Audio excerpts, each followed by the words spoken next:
time for Cigar Talk, the fastest growing cigar show in the nation. Welcome back to Cigar Talk. I'm your host, Rob Jones. We got Bryant Falconer back in the studio. Welcome back, bro. Hey, man, I'm glad to be back. We're happy that you made it over the COVID. Yes, sir. It didn't mess with you too bad. No. And but we missed you the last couple episodes. We're glad you're back. Yeah, I'm just glad I'm back according to you from the dead. So, anyway, tell everybody what you're smoking, man. Hey, man, I was smoking a gift from you. You gave me and Larry a Nica Libre. It is the 25th silver anniversary. I'm smoking the same thing. I'll show it up here. A friend of mine gave me 3 of these for me, you, and Larry. So, and we actually got ours. Actually got it. So that should be impressive already. So anyway. I can't understand that one. Right? So, no, because when I get too close, it's okay. Anyway, I've never had one of these. Me neither. But so far, man, I'm digging it. It's got a peculiar taste that I'm trying to figure out. I really can't figure out what this taste is. Every time I take a puff, I'm like, what is that? So I'm not going to go into that direction. What I'm going to talk about is, so far, man, the construction, Yeah. I don't know about yours, but my draw is spot on. Cold draw was spot on. So Still the same. Got me a little stack of dimes right now, so I'm doing good. Can't beat that. Ain't And no then we're hurt. drinking the old Woodford Reserve. I want to give a shout out to Villager Cigars. Okay. I've also got a 3-pack of those that we're all going to smoke. Okay. And I don't know. I've never smoked a cigar. I don't know why they sent it to me, but you know what? Thank you. Most definitely. And thank not you. only Thank did they you. send me 3 cigars, they sent me this The Woodford 375 milliliter bottle of Woodford Reserve, and I was like, how'd they know I like this? You know what I mean? Got you, bro. So, Got you. Anyway, thank you to Villager. Check them out. I haven't put a link in the show notes because they were graciously enough gifting us some cigars and bourbon, which is, my 2 favorite things. You do those 2, you got them.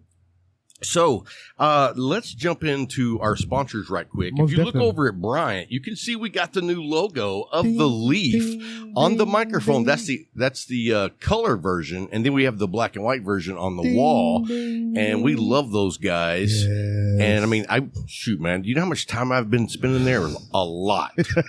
The more I stay down there, the more I don't want to leave. Last night, me and Larry left. Like, about what time we leave, Larry? 9 o'clock. I said, what are you going to do? Nothing. I'm going to sit right here. I was like, oh, okay. So I go up front to pay my tab, and Alan was like, who's left? I said, Rob. He said, oh, we'll be here all night. No, you know what? I left at 9:30. So just 30 minutes Yeah, after? just Okay. 30 more minutes. Because, I don't want to keep them guys there. Got you. That's rude. Yeah, it is. Now, if there's 4 or 5 people back there You still gonna stay and there. they don't care, You- I'm I staying. got But you. on the nights where I'm the only one keeping you here, 30 minutes is the longest I'll He's stay. like, peace. Yeah, it's like, I'm done smoking. I'm not going to light another one. And see, the beauty of that is the leaf gives us that opportunity. It gives us that environment where you still feel comfortable sitting back there like that, because they're not rushing you off. They don't care. No. They don't care. You just felt that you felt in yourself like, I don't want to be robbed right now. I'm going to leave in 30 minutes. Wow. I don't want to be robbed right now. Let me tell you how untrue that is. Okay.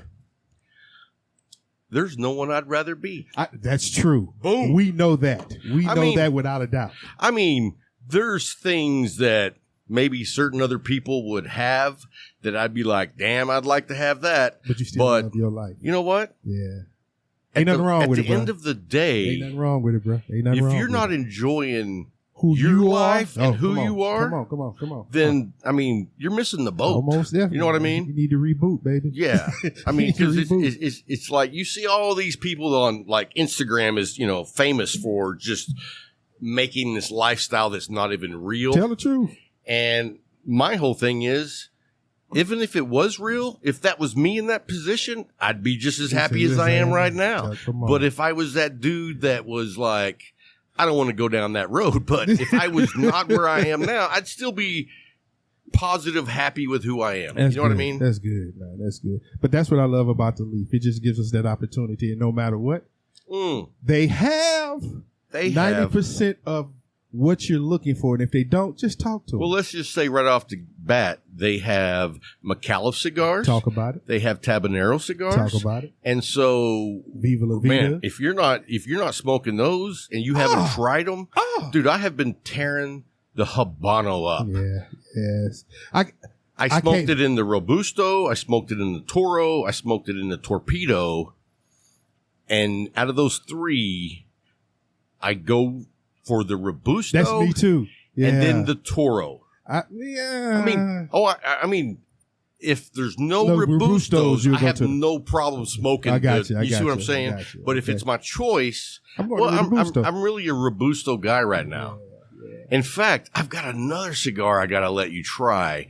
And I want to say it's like 5.5 by 40. Man, coming back from the dead, I'm getting blessed.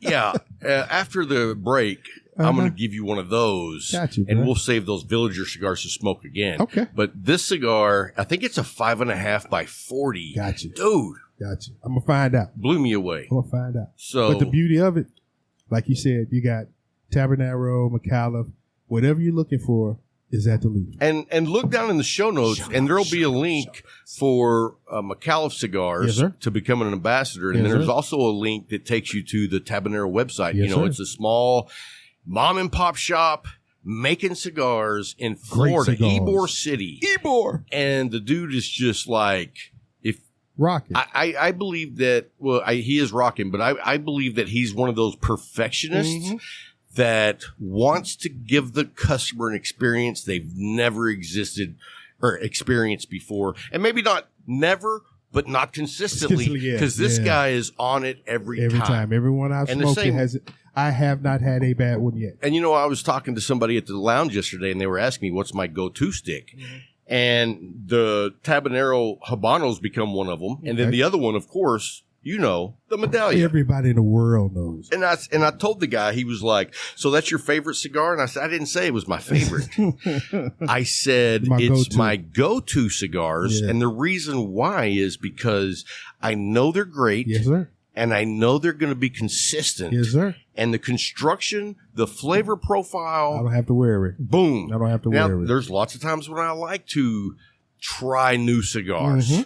But when I know I want a great cigar. When you want a certain thing, you go to exactly. Right. I mean, I'm going to get it. To me, like the Padron 1926 Maduro. Yeah. That's one of my go-tos for a celebration. You know what I mean? But the Medallia and the Tabanero Habano everyday go-tos are go-tos every day. Multiple times a week, if not multiple times a day. A day, I hear you. So when you have a stick that's that good, and it's just going to be that experience. When I smoke those cigars, I don't think about it. You don't think about it. Yeah, I just enjoy. It's not a no-brainer, but it's just it's that ability to understand that it's consistent every time. I don't have to worry. I don't have to think about nothing. I grab one of these. I know what I'm going to get. And I can enjoy myself every time. Yeah, it's a no-brainer. So check them out, guys. If you want to try them, call up Jay at the Leaf. His phone number will be down in the show notes. So we have a few topics we're going to talk about today, and I'm going to let Bryant start because he wanted to go first. Anyway, go ahead, bro. We're doing my time under COVID. I sat back and I was doing a lot of research, and then I found out some weird things, but not weird, but particular things. And I'm read about this gentleman named Walter Bruning. It's Bruning. Bruning. Gotcha. This gentleman was the oldest recognized living person in the world between 2009 and his death in 2011. And how old was he when he died? 114 years old. Whew. But dig this. He was a cigar smoker. All the way? All the way, except for a period. Yeah. There was a period that the doctors told him that he should stop. And he believed them. And he believed them for a year. And then he went right back. And then he went right back up. And how old was he at that age when they told him to stop? 112. I mean, the only one that can tell a 112-year-old what to do is God. It's truly. You know what I mean? Truly. Other than that, this dude, I mean, how old was his doctor? If his doctor was 60, he's like, dude, I'm almost twice as old as you. I'm almost twice as old, so you can't tell me nothing. Right. But he stopped for a year and then started back, and he smoked up until the day he died. Wow. That's awesome. He smoked 2 cigars a day, 2 glasses of bourbon a day. Nice. Probably 1 in the morning and 1 in the evening. And that takes 2. Yeah. Overton. Oh, yeah. And, you know, I love the story of Overton. He was a World War II veteran. He died at 112. He lived down in, I believe, San Antonio area, Austin area. And he smoked 10 to 12 cigars a day. A day. And he was 112. And, dude, they did a story on him. Did you see? I read it. Yes, sir. Well, no. Did you see the video? No, I didn't see a video. Like somebody went down there and interviewed him. Oh. And they were at his house. Dude, his house was like this very small wooden house on an old, community road. And it was completely like perfect. It looked like the day it was built. I mean, because he doesn't just sit around. No, He paints the trim. He paints the house. Yeah. He does the lawn. He edges. Yes, he kept working. He had the nicest house on the block. Because, I mean, at 112 years old, he still drove his old 1979 Ford long bed. Yes. I mean, and effectively drove it. It wasn't one of them, they thought about taking his driver's license. No, dude, he's still driving good. Right. He's still doing his thing. The only problem I had was when those people robbed him or broke into his house, burglarized his house. That's when I had an issue. Because here's a person that has lived. They're lucky that they didn't get shot. Because he wasn't there. Right. And that's the reason why they didn't get shot, because he kept, what was it? He had a 38 or something that he kept with him all the time. But here's the thing, man. A lot of people have just lost that respect. Oh, dude, come on. I mean, so many people. Come on. And so it's a lifetime thing, man. You look back at the mindset of... Dude, we respected elderly men. When I was growing up, when you saw an elderly man, whether you knew him, you didn't, your dad knew him, nobody knew him, he automatically had respect. And when he talked, you shut listened. up and listened. Yeah. Shut up and listen. Yeah, people don't do that today. No, because everybody thinks they know everything. We're in the Google age. True. Oh, yeah, I already know. No, you don't. Unless you certain things, unless you experience them, you don't know what the heck you're talking about. Google is not alive. No. Tell the truth. You know what I mean? Tell the truth. We experience things. And he did. And people are losing that. Now, I mean, I see some people that are out doing stuff, and I'm like, they're taking it to a whole nother level. Almost definitely. I'm not doing that. But I'm doing what I enjoy. I hear you. And so, fortunately for me, I don't like jumping off cliffs without a parachute. Come on. You know what I mean? Come on. You seen those videos? Dude, I have. Dude, some of them soar right through the middle of an opening. Yes. And they have those. And they're doing like 112. Those flight suits. Yeah. And so it allows them to glide and then turn. I'm like, God didn't give you that. So you ain't supposed to be doing it. And then between ravines, like you said, in the mountain on one side, mountain on the other side. Dude, one mistake. And a lot of people have died. Yes. But you know what they say? They went out the way they wanted to. Yeah, that's true. Just like them guys they finding on Mount Everest now because of climate change. Starting to melt. They said, oh, he's been dead over 100 years. We didn't even know he was up here. We figured he moved. He thought he had moved. Yeah, but that's crazy. People enjoying their life, doing things to enjoy their lives. Some things I'm just not going to do. I'm not going to do. When I was young, I was a speed freak. I loved my fast cars. I wanted to drive as fast as I could. At 54, the speed limit is all I'm going. It's like I was talking to, I think Casey or somebody at the shop the other day, and they were asking, what would be the one car you would love to have? And, it's hard to pick just one. Yeah. But it would probably be either a 69 Chevelle or a 67 GTX. And I was like, but you know what would be different than when I had one when I was 16? And now? I'd just be cruising. Yes. That's all it'd be is a cruising mobile. I'm going 5 under. Yeah. and with the windows down and the music and playing. rolling, but not too loud. No, just, you know what I mean? Just for me to enjoy. When you're not cool, you blast it because you think that makes you cool. And it doesn't. When you are cool, you just have the windows down and turned up the music to where you can hear it very nicely. Over the wind. Mm-hmm. That's it. That's what you young fellas have to look forward to is this wisdom that we are just pouring out to you. Just throwing nuggets at you. Right. My second topic, and this is something that I know you're going to love. All right. It is talking about the 16 best bourbons for every home. I would love to hear that list. And it's not talking about Pappy Van Winkle and all that. That's not the best home. It's a blue collar list. Yeah, it's an everyday man. Everyday man. And number one on that list, Wild Turkey 101. Got it. Got it. Hey, handle. You weren't here last week. No. Number two, Wild Turkey Rare Breed. Yep. That's upper end for the blue collar worker at about 55. Because I got a handle of 101 for 48. So I understand. This one is you're gonna be like Jim Beam Kentucky Straight Bourbon Whiskey. Not a fan. I know. You know what? And the only reason I say that is because growing up, when I was 21 and Tim was 22, we bought that by the handle every payday. Because you could get it. Right. You could get it. And it was easily accessible. You burnt out on it. But we didn't like it then. And you don't like it now. And now I'm like, oh, yeah. I can afford something a little bit better now. I can afford something a little nicer. All right, what's number 3? Another Jim Beam product. Devil's Cut Bourbon. Now, you know what? That's a gimmick. I'm not a fan. Is it the one that comes in a tin? No. There it is right there. Okay, I take it back. I don't know. I thought there's somebody's making a bourbon like that comes in a little tin that looks like a flask. Huh. I haven't seen that. And I've read some reviews that say don't waste your money. Next, Old Forester Classic. All day long. All day. In fact, Larry just had a handle of that. He said, next on the list, Evan Williams Bottle and Bond Bourbon. Can't beat it. It's like a sore pecker. You just can't beat it. So far, this list is making him think, okay. Yeah. There are a couple that he all over these.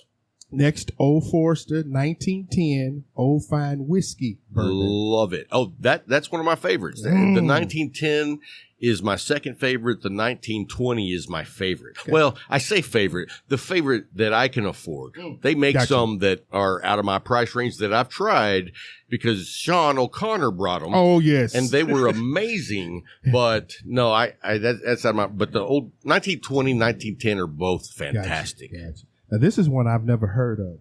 Hill Rock Solera Bourbon. Never heard of it? Huh. It looked like it said Hell Rock. No, it says Hill Rock. Because it looks like fire up above. No, that's their brand. Yeah.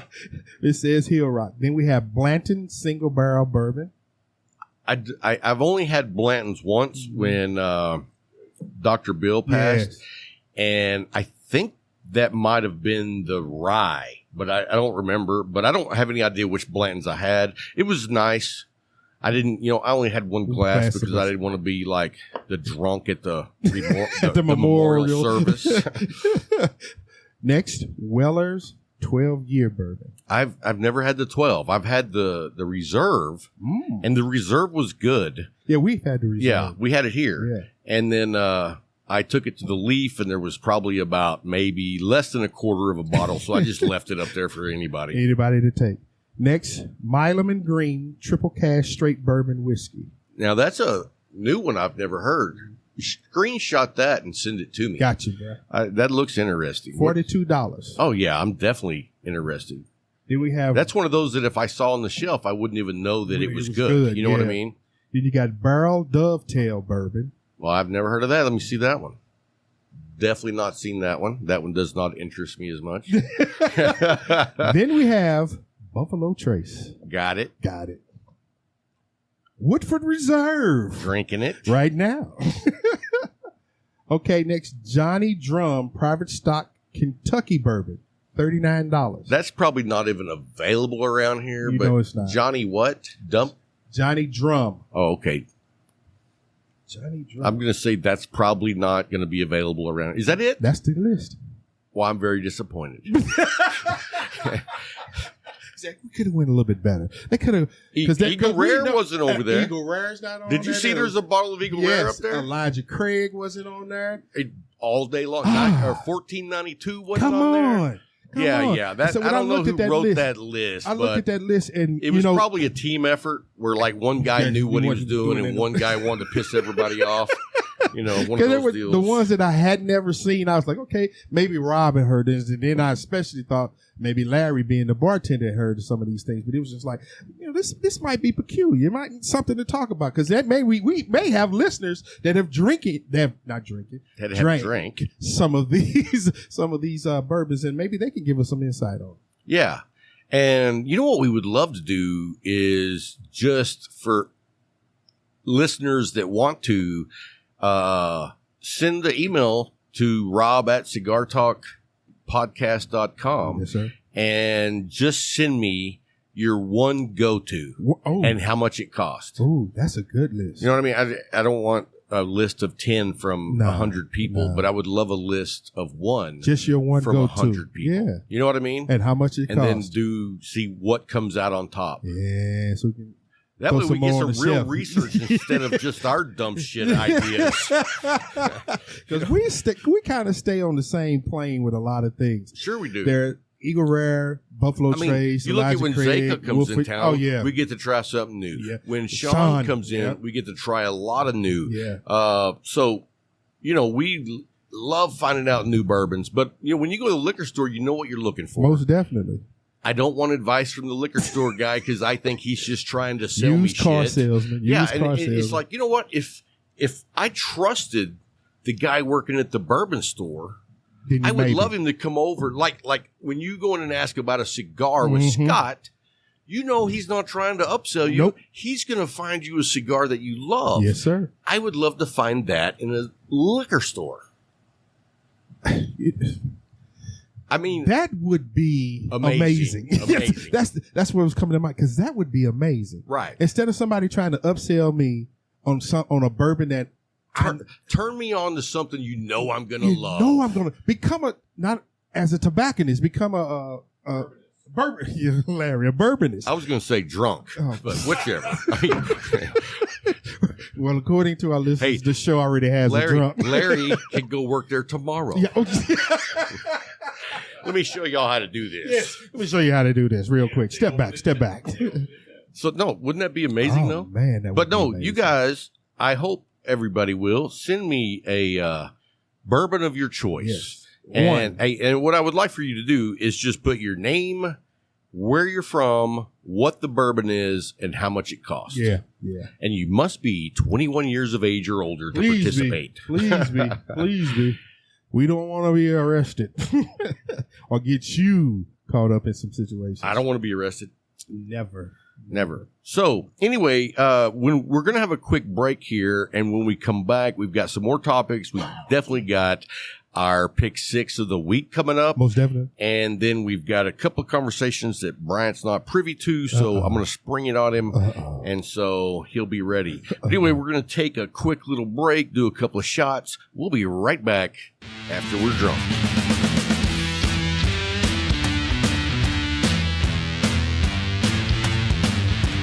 Hey guys, welcome back. We've finished a few shots, and now we're ready to get rolling into the rest of the show. So rolling. Anyway, man, one of the things we wanted to go over, I read an interesting article.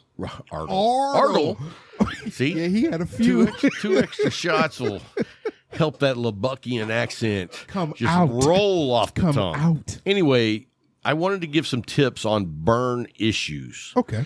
So this article that came out, I read through them, and I knew all of them but one. One of them I'd never even heard about, and I was like, yeah, that's cool, because the issue at hand with that particular issue is one of those that usually I'm just like, well, that sucks. You know what I mean? Now I'm going to have problems. Yeah. So, because when you light a cigar, you know, and we talked about that earlier, the go-tos. Most. Because you don't have these issues with those. No. But you want to smoke other cigars. Yes, I you do. Mm-hmm. And so, you know, sometimes you're going to have some issues. Yeah. And sometimes they're small issues that you overcome quickly. And sometimes they're issues that you say, screw it, and I'm going to just get something completely different. Yes. And so, anyway, let's go ahead and get started on the list here. So, when your cigar is burning unevenly, it starts to burn more on one side than it does the other. Okay. And, you know, a lot of people call that canoeing. Mm-hmm. And for back in my day, we called it a runner. But anyway, you know, when it starts burning more on one side, this article that I found in a magazine, let's see who makes this, Famous Smoke. Okay. And anyway, they say just to lay it down on the ashtray, you know, like you're just letting it rest. And because it's just, you're not smoking it for one, but it allows the fire to catch up with the rest of it at that angle. Now, I have no scientific data to back this up, okay? But what I do is I already do that. Uh-huh. But what I do is, like, this is the side that's not burning. Mm-hmm. I set that side face up because in my theory, heat rises. So not only does it allow to catch up the burn, it intensifies the heat on the top side. What do you think? Now, did you just hear this pyromaniac? I was always a pyro as a kid. He said, I turn it up because heat rises. So I know the flame is going to come up now. So now the flame can catch that side. But doesn't that make sense? I would have never thought about that. I would have just laid it down. Well, and that's what they recommend. Yeah, but I say the heat rises. Why not put the part that's not burning on the top? So it actually allows that to catch up a little faster. Got you, bro. That's just my own theory. Hey, ain't nothing wrong with it. Hey, you know. If it works, ain't nothing wrong with it. So another one that they say is to wet it. And I've done this. Now, not with water. I know. So, like, if it's burning, if you see that you're starting to just barely get a little runner, I'll lick my finger and get a little spit on it. He was going to say saliva. I was, but then I was like, I can't say that word. And then I just rub it right there to moisten it up more so it slows down. I got you. And if you let it get out of hand, that doesn't work. Mm-hmm. But if you catch it early, it will work. Okay. So, I mean. And see, I never thought about that, about moistening that side. No, that never crossed my mind. Well, I wouldn't say moistening. I would say wet. You want to actually wet it. Like, and look, coming up on our next little tip, which I did not know this one. Okay. And I thought this was a great idea. Now, they recommend you know how, like, you see right there, I've got a little tear in the wrapper. Uh-huh. So, you know, like right there, that's not bad. But however, a tear worse, can turn into a disaster. Yes, it can. I mean, especially when like a whole seam starts coming off. Man. You're talking about a big section of your cigar now. And now, if you don't fix that, it can just go crazy bad for you. And so what they recommended, and that's why I've got it right here on the table, is, well, first they recommend pectin. Okay, I know what pectin is. And do you have any handy? Nope. Right. But you do, or most people do, have lip balm. Yeah. So I actually have some, and we're going to actually try this out because I've never actually tried. So I just took a little dab, and then I'm going to put it right there on there, and let's just see if it works. Because, and this is not scented. Yeah, you can see that would be my problem because I use what's the name? You probably use some cherry flavor. No, it's not cherry. It's vanilla, pineapple. No, it's strong. It's vapor mint, something like that. Yeah, eucalyptus and menthol. Yeah, so they turn my stick into a Newport. So anyway, we'll see. So far, I mean, it looks like it tacked it down. Yeah, and so, I mean, especially if you catch a tear early, that might be a great little, and granted, I don't always have lip balm with me, and I'm probably not going to carry it just for the one time it happens. But if I'm here in the studio, I always have some. Okay. You know what I mean? I'm not going to carry it to the leaf. Why not? If you leave it in here. Because if I leave it in here, I know when I'm in here, it's in here. If I take it with me, there's a good chance it's not going to make it back in here. That's true with you. I don't. Okay. You know what? I no longer take my lighters or my cutters. You leave them here. I used to always lose them. I've lost at least 2 XOs. I don't know how many lighters I've lost, and so now I even will pick up a lighter, and I'm like, oh no. They got them at the leaf. And speaking of that, they've got the new table lighters. You got to get that one on there. I bought one for the studio because I love it, man. Yes. It's a table lighter. It holds a lot of fluid, and it has a nice big flame, and it's got a flame that turns red. You see that? So you can see it. That? And so, you can see it. Yeah. But, dude, $50.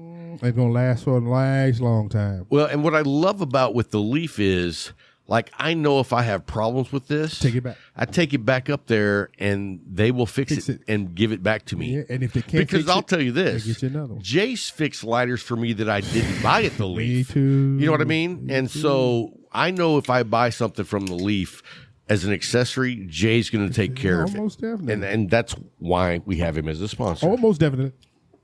Because he's awesome.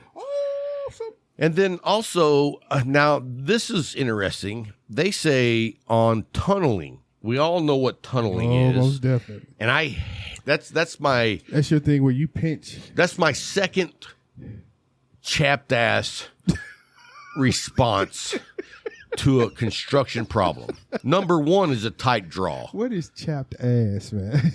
It means something that makes my ass chapped, raw. So you need your lip balm? I've never used it for that. But, speaking of butts, no. I got you. You grew up in St. Louis. Oh.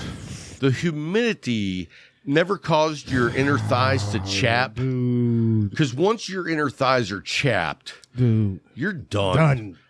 We used to go to Six Flags. Dude, we couldn't walk out of there. Everybody wanted to be bow-legged. Yeah.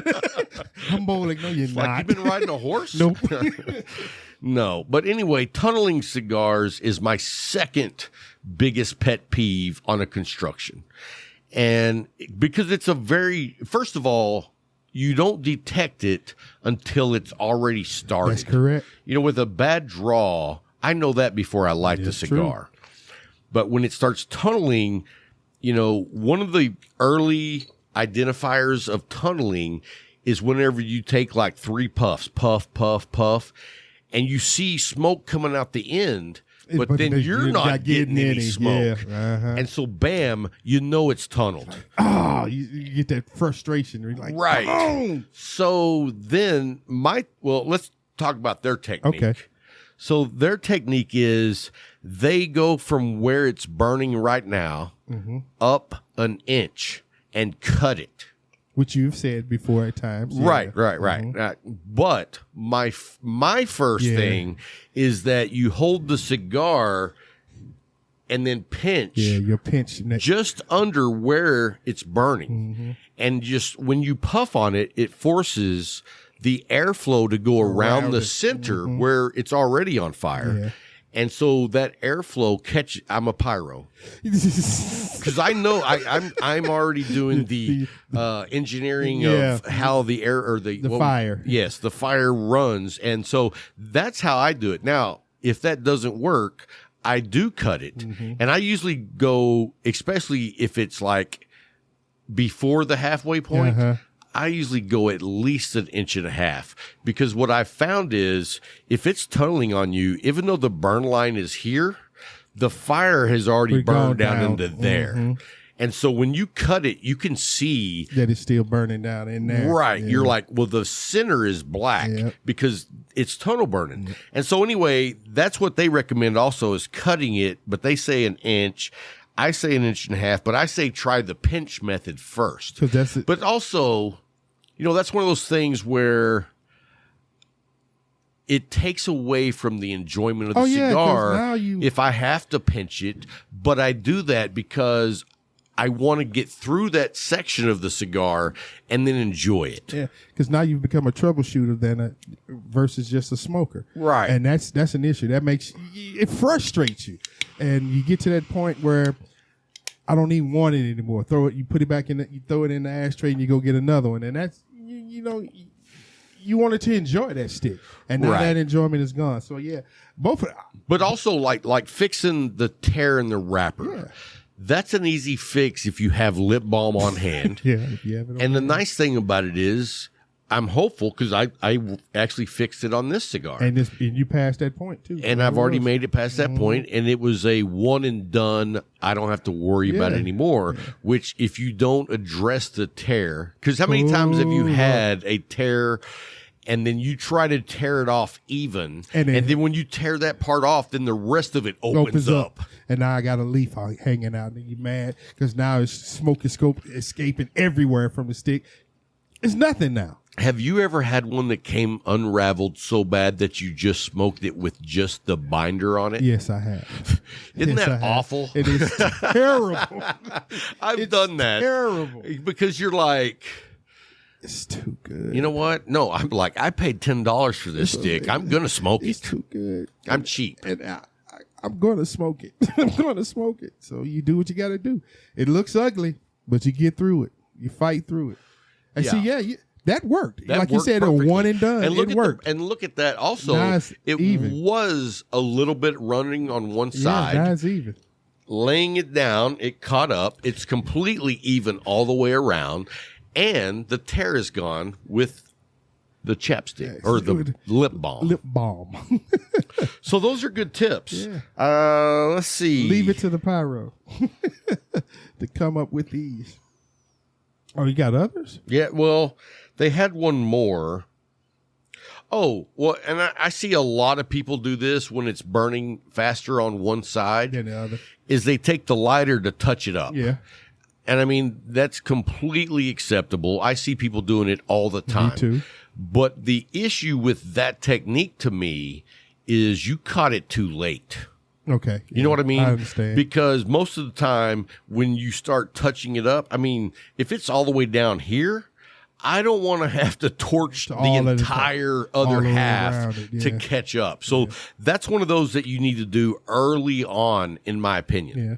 You don't want to wait until there's a problem. Pay attention to your stick. Right. And again, these are scenarios under the cigar category of I wasn't able to just smoke and not think about it. And that's my favorite cigars. Yeah. I love lighting up a cigar. That ain't got anything and 4 or 5 puffs in, I lean over or I wave you down to tell you just how badass this cigar is. You know what I mean? Yeah, that's what I want to talk about. I don't want to be like, what the hell? You know what I mean?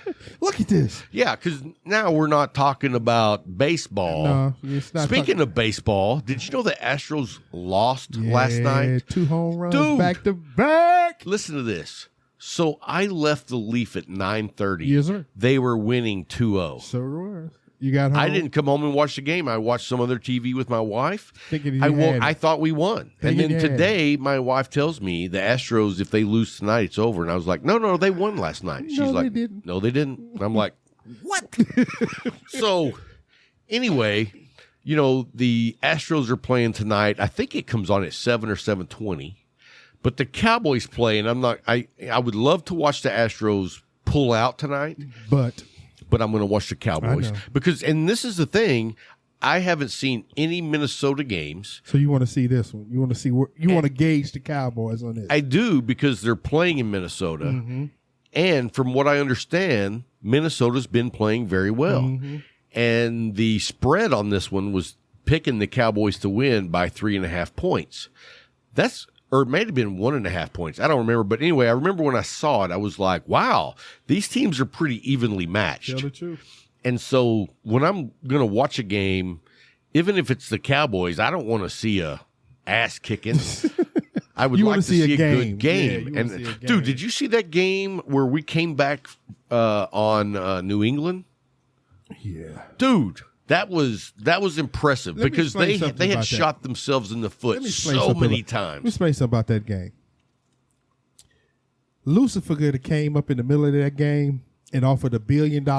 I still would have. Both of those teams, I care nothing about. Yeah, I know nothing that. about.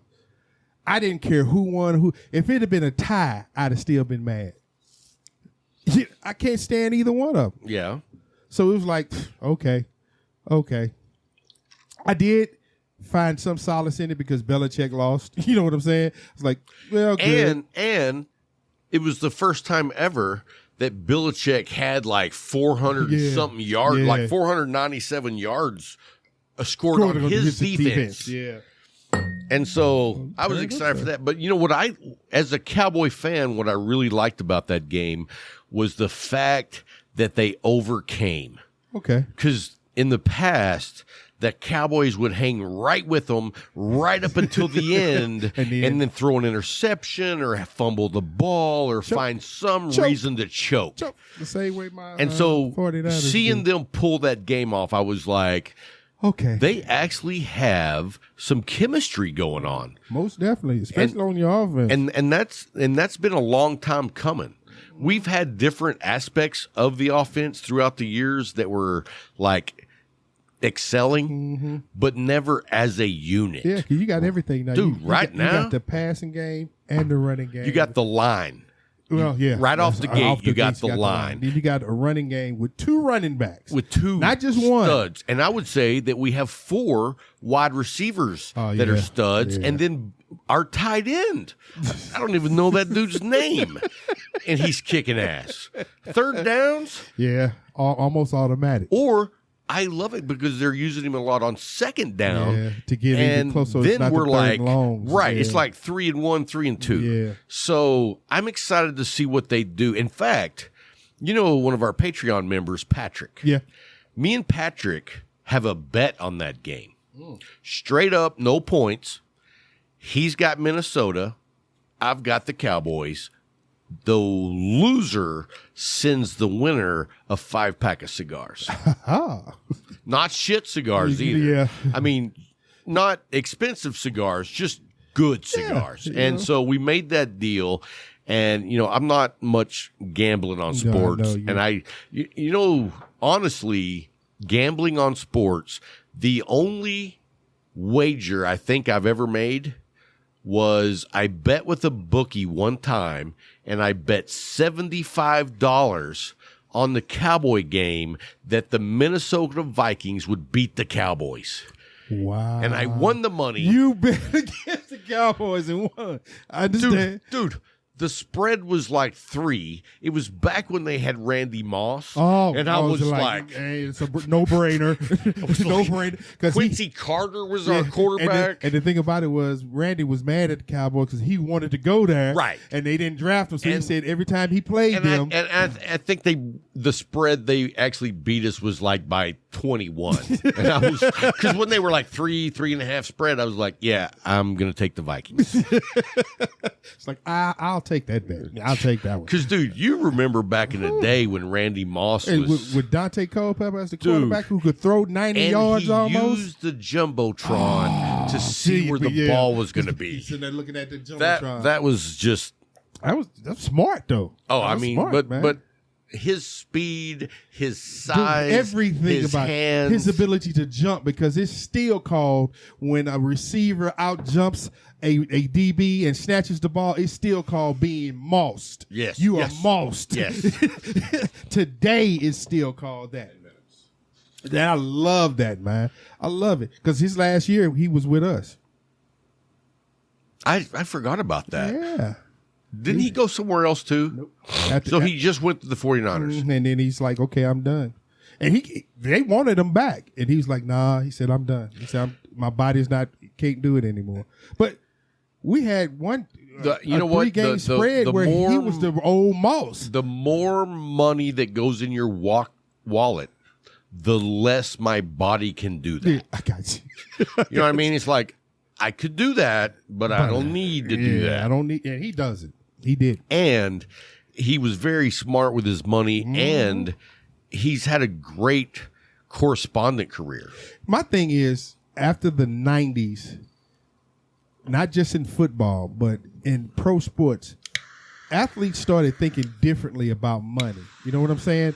They started investing in things that would make money later on. Yeah, they quit buying strip clubs. Yeah, strip clubs and car washes with daycares on the side. You know what I would do if I was a team owner in any sport. When I bring rookies in and I sign them for hundreds of thousands of dollars, the first thing I would do when you join my club is show you the ESPN 30 for 30, why they're all broke. But the NFL, for all rookies, they have a course for them on that. With Edwards is part of that, the old coach for the Chiefs. Yeah. But that's a great education. But let's just slap people in the face by showing them the 30. I mean, Vinny Testaverde's broke. Yeah, man, because they were doing some wild things. Well, his dad took all his money because his dad was his agent. I'm looking at an article I read yesterday. Shaq made this statement. He told his kids, he said, "I'm rich. Y'all aren't." And he said, because they got to learn how to make their own money. He said, yeah, my responsibility is for you for a while. He said, but once you get a certain age, that's my money that you try to borrow. It ain't yours no more. Well, I mean, to be fair, though. But my thing is, look at what he's done with his money. Is one of the most successful businessmen in all of professional sports. Yes. Only one I can say that's even close to him was Roger Staubach. Because Staubach bought dealerships. Yeah. He bought dealerships that worked. Well, Troy Aikman did too. Troy Aikman did too. But he got that from Staubach. Because Staubach told him, he said, this is how you make your money, make money for you. Yeah. And that's the mindset that not just an athlete, anybody that comes in, because I was talking to a guy the other day, and he was talking about houses. He said, my thing is, actually, it was yesterday. He said he retired from TxDOT after 30 years. He said, but all my money I put in buying these houses. And he said, I have 30 rental houses. And he said, 25 of them the government trying to take from him. I'm like, trying to take? He said, yeah, because they want to put military members in them. I'm like, so that means you got good houses there. Because the military, the VA, the government don't play with no slumlord. Really? Your houses have to be up to a certain code, and it has to be above that for them, because they're not going to give you money for something that tomorrow the foundation is going to fall on. It has to be a certain. And I thought he said when I was young, my daddy told me, he said real estate. He said that land ain't never going nowhere. It's always going to be there. And I was like, my grandfather told me that. He said that's when I realized all my money needs to go into land. And when you do that, that makes money. Yeah, I was reading an article yesterday, and one of the questions was, with the high inflation rate right now, where is a safe place to keep your money? Where to put your money that you make? And one of them was real estate, land, houses, just whatever, because you're going to maintain some level of value and actually gain in time. If you take care of it. Right. Now, the other one, which was interesting, that came in second, was cryptocurrency. And there is I can't think, he's a big name soccer player. He signed a new contract. And part of his... was Bitcoin. I saw that. Was Bitcoin. Yeah. And, there's a football player, and a percentage of his income from the league or from the team is Bitcoin. Yeah. Smart. Yeah. Smart. Especially because, it's very volatile. But the thing is, but it's worth more than $1. Thank you. And it's steady growing. I was looking at this thing yesterday. It was talking about Cardano in 2018. They said in 2018 you could get one Cardano for 3 cents. Yeah. He said 3 years later, just 3 years later, it's $3. Well, it's never made $3. It got up to $2.46. $2.46, yeah. And right now it's at $1.98. And he said, for that person that bought $1,000 worth in 2018, You've done very well. So, yeah. So, I mean, that's a whole nother topic that we're not experts on. But we dabble in it. We dabble in it. We dabble in it. But it's, for me personally, I see how much money the government just prints out of thin air. And it's like, our money has got to be worth less because there's nothing backing it up, and they're just printing money. Nothing backing it. I mean, I really think I should start printing money. Yeah, but they got a place for you when you do that. Damn. They got a place for you when you do that. I actually watch, I like to watch a lot of documentaries. Uh-huh. And did you know back in the late 2000s that a whole printing, not even a company, an entity, all they did was produce American $100 bills. And you know where this was? Where? North Korea. I can believe it. The best money could buy at printing the best dollars. To try to destroy our economy. Right. And you know how it was detected? It was too perfect. You did too good of a job. They made it perfect. Oh, yeah. Like some of the designs that you see on a dollar bill. Yeah, there are flaws. There's flaws in the printing because that's how the mint made it. Yeah. Well, these guys corrected the mistakes that those guys made. Like, nah, that ain't real. Right. It's perfect. And I forgot how many hundreds of millions. They were called the Super 100.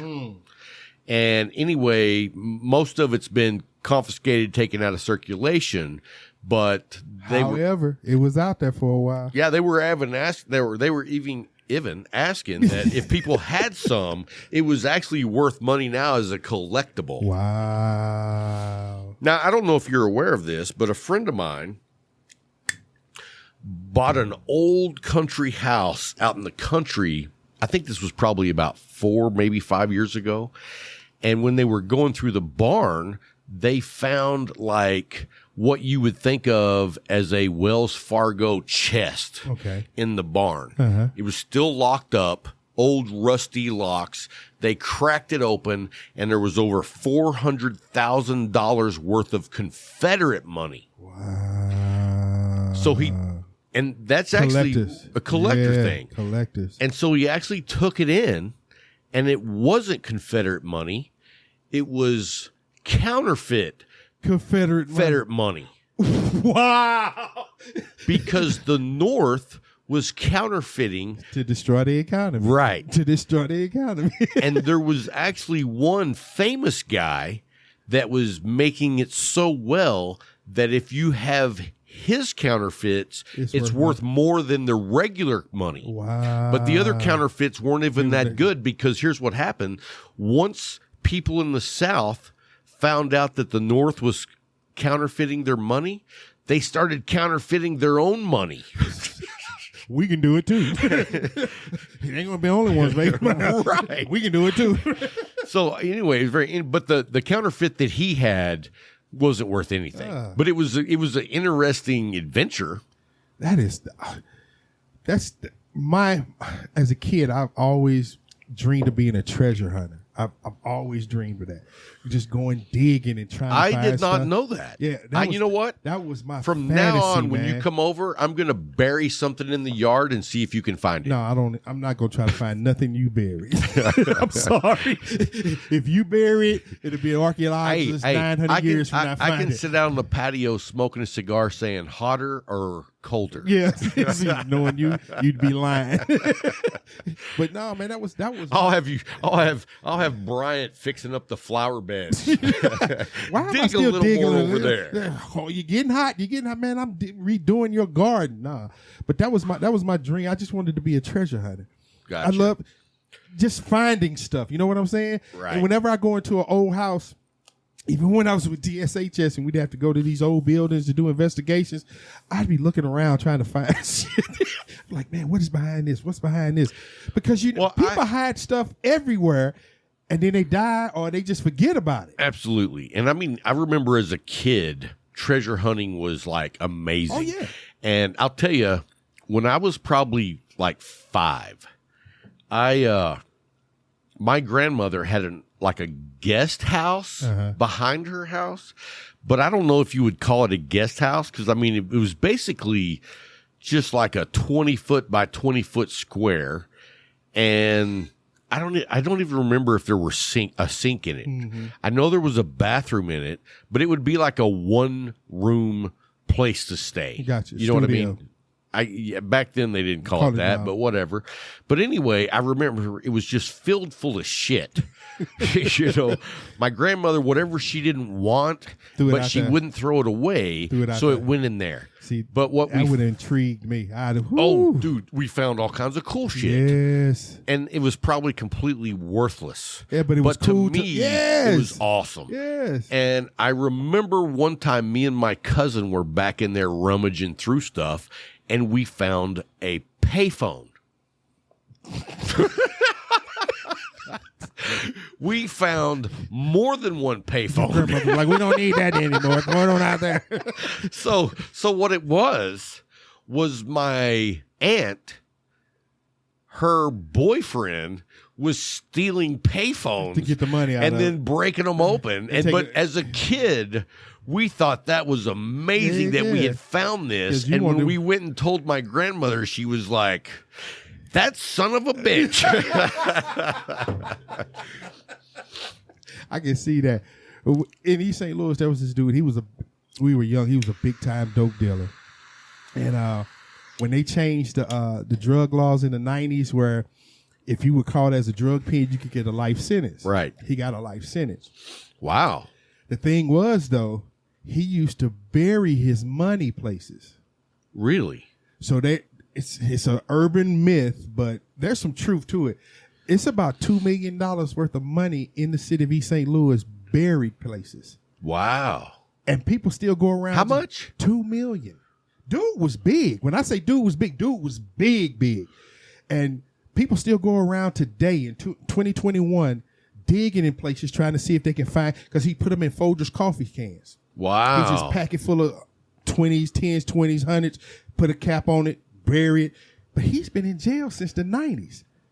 And he wouldn't even know where it is now. He can't. You know you can't remember every place he done put all that stuff. So, change subject just a little bit. Have you ever seen those guys that go out in the old like Gettysburg fields and find like bullets and different items? I think that's cool. I would love to do it because I always wanted. I used to tell my mom every Christmas I wanted a metal detector. I had one. She said she wouldn't give me that because she said I'd use it as a weapon. But I had a cheap one and it sucked. I found a lot of pop tops. It was picking up everything metal. You remember back in the 70s, we didn't have the ones that stayed on. No, you peeled it off. You peeled it off, and so threw it away. That's what you found. But, up on my dad's land, which is about an hour north of here, we used to find a lot of arrowheads, which was cool. That was real cool, especially as a kid. Yeah, because I'd have been finding me branches to put on there. Dude, they are all over up there. It's like anywhere there was like small runoff, we would just follow those down, and that's where you would find them. Wow. And water had like smoothed them out over the decades. Decades, now see, I'd have loved that. That would have. Where's Brian? Oh, he out there trying to find some more arrowheads. Oh, dude, my dad had over 100 of them. That'd have been me. Yeah. I'd have put branches on them and trying to shoot them again. Dude, that was me. And, when I was growing up as a kid, when I would stay the summers with my dad, dude, that's just the kind of stuff we did every day. Yeah. It was like we would be packing lunches because we're going exploring. You know what I mean? And there was no boundaries. Like, people didn't care if you were on their land. No. Kids. Two second graders out living life, having the best first of all, time of your life. They knew we weren't doing anything super destructive. Right. We were being boys, but you were doing something, like you said, exploring. Your mind is... Oh, dude, we were Lewis and Clark. Tell the truth. You know what I mean? Tell the truth. It was like, at that age... life was just amazing. It was an enjoyment. It was. You woke up to leave the house. Dude, we used to get a flat bottom boat, take it down to the river. Me and my brother we would fish from sun up to sundown and then get out and take all the perch that we had caught, put it on trot lines, and then go back on the river and put trot lines out there. And then we would put our boat up. We'd set up a camp, and then the next morning we would get back in the boat and go check the trot lines, and you just see those lines just moving. You're like, oh, we got some. Got them. And see, we used to do differently, but we used to do certain things because we love going to crawdad fishing. Crawdads, whatever they want to call them. But we get Was there a lot of that up in there? Oh, heck yeah, man. I didn't know they had crawdads. We get buckets, man. Get you about a pack of bacon. All you need is some rope and a safety pin. Dip that stuff down, pull them up, and just throw them in the bucket. Just blow them. Come home. My great grandmother was from Louisiana, so when it came to cooking crawdads, bruh. Nice. Bruh. So where we were, we didn't have a lot of crawdads, but we still caught them. But the only places that we could catch them is where the water ran under the road. Yeah. But there would only be like maybe 6 to 12 holes. Dude, we come back. 3 of us will leave with 5-gallon buckets apiece. And you come back all be full. Full. Wow. Full. That's You get back home, picking out the black ones and throwing them away because you know them it don't taste that well. But you sit and you still have over half a bucket full. Well, see, the ones that we caught, and I mean, we'd only catch like maybe 10. Nah. And we would use those for bait for fish. Yeah. So we didn't ever eat those. Oh, dude, we ate ours. But I'll tell you what we did eat. Did you eat frog legs? Yes. We used to go do that. Frog legs. Take a 22 out, go out to all these different tanks. We didn't do those 22s. We just chased them. No. We in the city. You can't run around with a 22, man. I'm out in the middle of That's what nowhere. I'm saying. You can't run around with a 22 in East St. Louis. It's going to be a problem. But you go out there, you just chase them, get you about half a bucket of frogs, come home, whack them. Did you ever see the legs jumping in the frying pan? Jumping in the... Like, ooh, that one's going to be good. But it was just... Now, did you ever eat mountain oysters? Nope. Me neither. Nope. I couldn't do it. Nope. And then when I found out what they were, I was thankful I didn't eat them. My sister did it. I couldn't do it. Pray for her. Hey, she's older than me. She's a godly woman. And he was blessing her. Yeah. I mean, she said they were great. Okay. I couldn't do it. I'll take her word for it. I also don't eat snake. I've tried rattlesnake. How was it? It tastes like chicken. Dude, I'm so sick of that. It did. It didn't have a different taste to me. It tastes like chicken. Just the thing. I ate shark. I've heard shark that is all different. my life. I don't like shark. Shark was different. I had shark and it does not taste like chicken. No, gator was good. I had a shark steak. That's what I had, was a steak. And I was not impressed. It was too wild. Yeah. No, wine. It was too much. It was like it had a distinct wine flavor to it. It wasn't wine. It was and I don't know if that was what it was sauteed in. Oh, but I did not enjoy it. And then also I caught a shark once fishing. In Texas? Yeah, down in Galveston. Oh, okay. I was on a pier and I was fishing. I never really did that before down in the ocean. And I caught like a dogfish, which is not edible. It looks like a horny toad. Okay. And then I caught a sheephead, which is a edible fish. I've never heard of a sheephead. It's black and white, and it's got like a big forehead, and it's like blunt looking. Okay. But anyway, it's edible. And then I also caught a shark that was probably about maybe 2.5 feet tall long at the most. But the thing about it is, if you catch a shark and you don't know what you're doing, yeah, how do you get the shark off of your line? Damn, that's what I want to know. You just cut that sucker and leave it. So I got it up on the pier, and I mean, this thing is flopping around. His mouth is chomping, just wanting to get close. And I'm like, I don't know what I'm going to do. And this old man came over and was like, you know how to do that? And I was like, no, sir. And he took out his pocket knife and he cut it in the back of the gill here and here. And within 30 seconds, it was dead. Ah. And he was like, now you do it however you want to. Wow. And so I ended up taking that and soaking it in milk for like 36 hours and then cooked it. And it was awful. Now, it was awful. To be fair, I had no idea what I was doing. Okay. Yeah. I mean, I know people love shark. Yeah, I'm not into it. But when I cooked it, I knew that I probably wasn't going to like it because I'm not a chef. Gotcha. But when I went to the restaurant I took my wife to this restaurant for our anniversary one year, and they had shark, and that's what I ordered. And again, it was awful. Okay. So I'm not a fan of shark. If you are, I'd love to know how they make it because I was not a fan. Yeah, I haven't I tried it once and I didn't like it. But what we used to do as a kid, we used to go down on the Mississippi and we get stink bait. Take stink bait. We catfish. Yeah. But see, you could only eat certain size catfish out the Mississippi because when they get too big, they've eaten everything down there. Right. And that's going to be the gamiest, nastiest fish you've ever in your life ate. But you get one about a good 2 feet to 2.5, around about 15. Anywhere between 7 and 20 pounds is usually good. Because what we look at is about 15 for us, pounds. It was channel cat or yellow cat. It was channel cat for us. And then you take that sucker. We take bread with us. Okay, we take grease in a pan because we going to cook on the side of the bank. Oh, see, that's not how we do it. Dude, we pull them suckers out of there, fillet them, nugget them up, throw them in that grease. That's what we call. Now, do y'all batter them? Yeah, you batter them with cornmeal. Yeah. You pull them suckers out the grease, throw them on that Wonder Bread. Wonder Bread. Yeah. Throw them on that Wonder Bread. Bruh. Y'all were high class. Bruh. Wonder Bread was cheap. Was it? Cheap. Because we had the Wonder Bread factory. We did Mrs. Baird. But see, we had Wonder Bread. We had the Bunny Bread factory there too. And they used to compete. So Wonder Bread would be cheap at one time, and then Bunny would find out how, and they'd drop theirs down.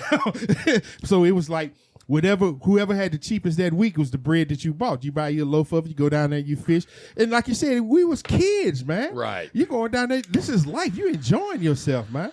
You didn't care. I catch me 2 channel cats. Dude, I'm eating good that day. For the whole day. I'm still eating on that when I get home. Well, we used to have a guy that worked in the office when I was working down in the Houston area. Mm-hmm. And let me tell you what. If civilization goes to shit, there was a guy that worked in there. His name was Buddy. Mm-hmm. That's the guy you're going to go hang out with because he's going to survive. He's going to feed you. He's going to protect you. He's going to have shelter. Everything. Dude, he made a boat out of wood. Yeah. And, I mean, it's like, what else would you make? Dude, this boat looked like $1 million. Wow. I mean, it was amazing. So he know what he was doing. Like bent the wood. Yeah. And it was like all, several. And I was like, dude. You know what you're doing. And the dude would take like a 2 or 3 week vacation every year and go down to the very bottom of Louisiana and live on a houseboat and just like survive. Gator, fish, crab, everything, birds. Yes. And I was like, we used to have cookouts. I mean, we would have cookouts at work, and like someone would bring up their grill, and people would bring steaks. Well, he's the guy who would do all the cooking because he knew how to cook everything. He would put your steak in soy sauce, and then put it in a seasoning. Yeah, and let it sit, and then put it on this badass grill that he built. And one year he was like, "Hey, man, try some of this," and I was like, "What is that?" Just take a bite and see if you like it. And I'm like, I'm not going to do that. You tell me what it is. It's bobcat. Yeah, I'm not eating bobcat. And I'm like, where in the hell did you kill a bobcat? And he's like, I didn't kill it. It was dead on the side of the road. Roadkill. Yeah. He played Granny on you. I was like, I'm not good, trying. bro. And I'm not a big fan of eating anything that has the word cat. I've eaten Chinese food, but at least it doesn't say cat. It says beef. It says beef on there. It said chicken. So anyway, well, hey guys, that's going to wrap it up for this week's show. And I want to let you know that we got a special guest coming to you next week. We've got Eric Martinez. He started out as a musician, built a production company, then went into acting, now has started a movie production company out in Albuquerque, New Mexico. And all along the way, he absolutely loves cigars. You've seen him on the cover of some cigar magazines. And the dude just loves the community, and the amount of charity that he's done is just like, makes me feel like a shitty human. But anyway, we're going to have him on next week, so you're not going to want to miss that. And then also, I want to give a shout out to a few of our Patreons, because Jax rocks. Did you see his Halloween costume? Yes. Dude. Him, his wife, and the baby. Kid. That was awesome. That was awesome. I like that. Yeah. And then, we want to give a shout out to Big Adam. You know, he got married. Yes, he did.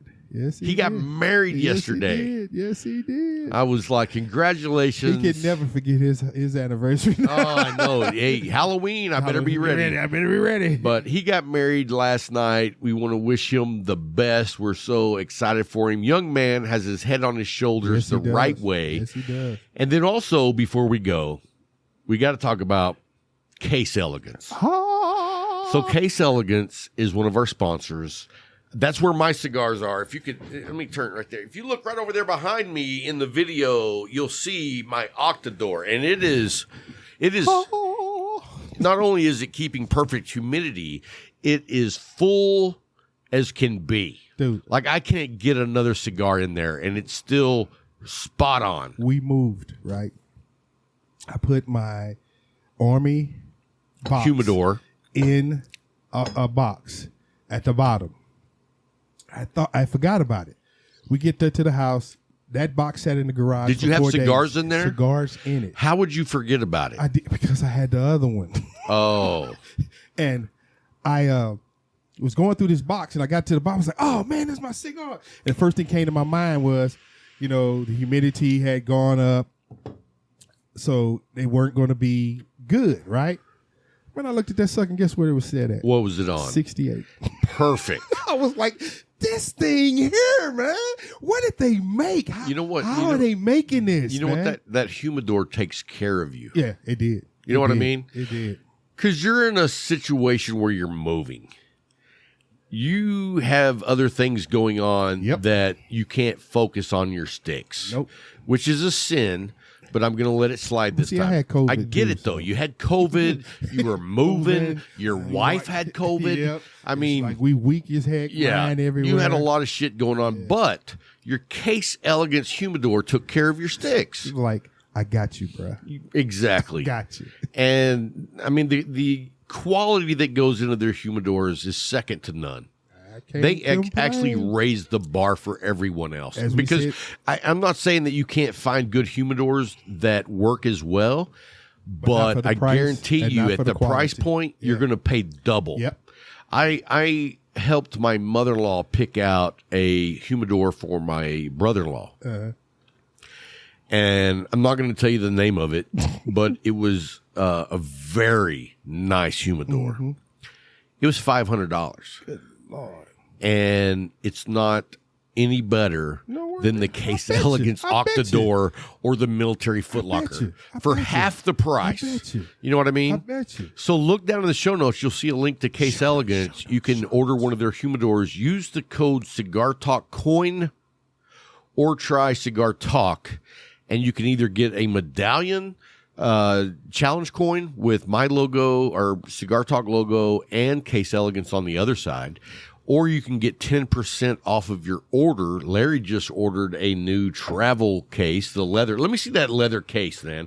Because let me tell you what, if you want to carry your cigars in style, this is badass. I mean, that leather is supple. It's beautiful. And when you open it up, I mean, this thing is made to where you got it going on. You want to open it? So look in here, man. So up here, you have your humidification.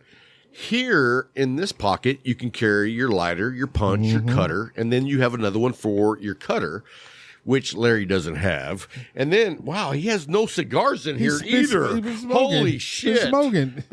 Hey, you know what? Leave that right here. I gotta put some sticks in there.